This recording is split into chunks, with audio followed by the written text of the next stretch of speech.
two sisters, Justine and Kerry, and Justine is working for the Secret Service, and she's found dead in mysterious circumstances, and Kerry is trying to find out what happened to her.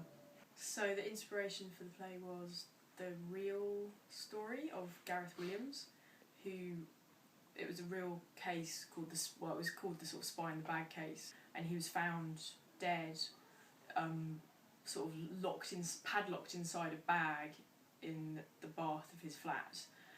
After it happened, lots of stories got into the papers saying lots of different things about this man.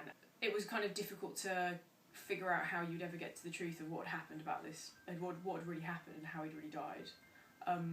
And underneath all of this kind of media froth was, you know, the very real fact that there's a family who've lost their son, you know, brother, and they're grieving and they want to know what happened to him.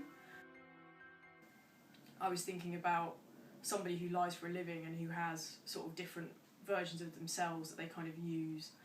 It seemed natural that a character like that might also have other parts of their life that were very private. Justine, her secrecy doesn't just involve her working life.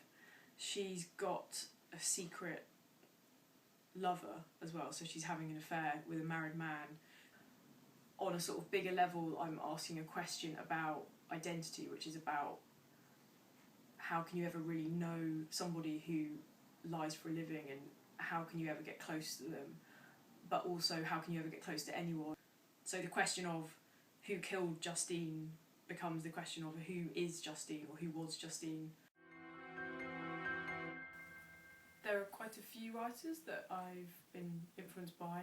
I love a writer called Dennis Kelly, who's written lots of brilliant sort of visceral plays, and he also wrote the book for the musical Matilda and a TV series called Utopia, and I love the fact that he's done all these different things.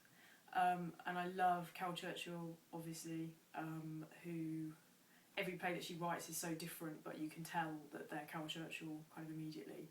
And I love Philip Ridley. I kind of had a period where I watched loads of Philip Ridley plays. They were just all being produced everywhere, and I saw his play Mercury Fur, and it was the most tense I've ever been in the theatre. And when I came out with my friend, we just didn't speak to each other for 15 minutes, and that's why I love theatre, because when it works, when it's really working and it's really good, you're sitting there and you feel that tension, and it's totally electrifying because it's really there, it's really happening in front of you.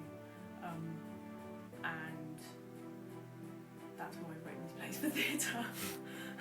Like, ran out of things to say. Yeah.